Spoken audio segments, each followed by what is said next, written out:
நம்ம பையன் ஒருத்தன் டெய்லி கோவிலுக்கு போவான். ஆனா வாழ்க்கை மட்டும் அவனுக்கு ஒத்துழைக்கவே இல்லை. சாமி கும்பிட்டான், வேண்டிக்கிட்டான், சுத்தி சுத்தி வந்தான். ஆனா அவன் கேட்டது மட்டும் நடக்கவே இல்லை. சிஏ எக்ஸாம்ங்க 4வது அட்டெம்ப்ட் மறுபடியும் ஊத்திக்கிச்சு.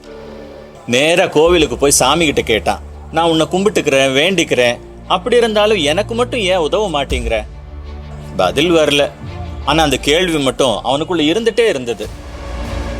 அன்னைக்கு சாயந்தரம் டீ கடைக்கு போனா அந்த டீ மாஸ்டர் செய்யறத கவனிச்சான். 10 பேர் கேட்டாலும் ஒவ்வொரு கப்பும் டீ அதே மாதிரி இருக்கு. அண்ணா, எப்படி நான் ஒவ்வொரு டீயும் பர்ஃபெக்டா இருக்கு? அதான் தம்பி, நான் டீ போடும்போது அதுலதான் முழுமையா இருக்கிறேன்.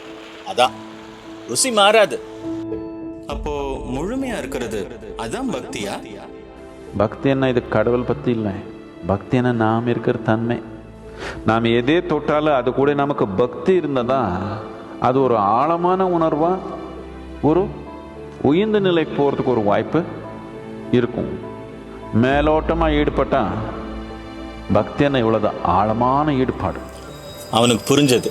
ஓ, நான் எதுலையும் முழுமையா இல்லை. இப்ப நேரா கோவிலுக்கு போய் சாமி கிட்ட கேட்டான், கடவுளே நீ எனக்கு வெற்றி கொடுக்க வேண்டாம், ஆனா நான் எது செய்தாலும் அதுல முழுமையா இருக்கிறதுக்கு கத்து கொடுப்பா.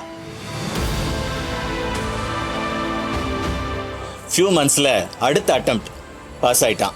அதிர்ஷ்டம் மாறினதுனால இல்ல, அவன் மாறினதுனால, முழுமையான ஈடுபாட்டுனால.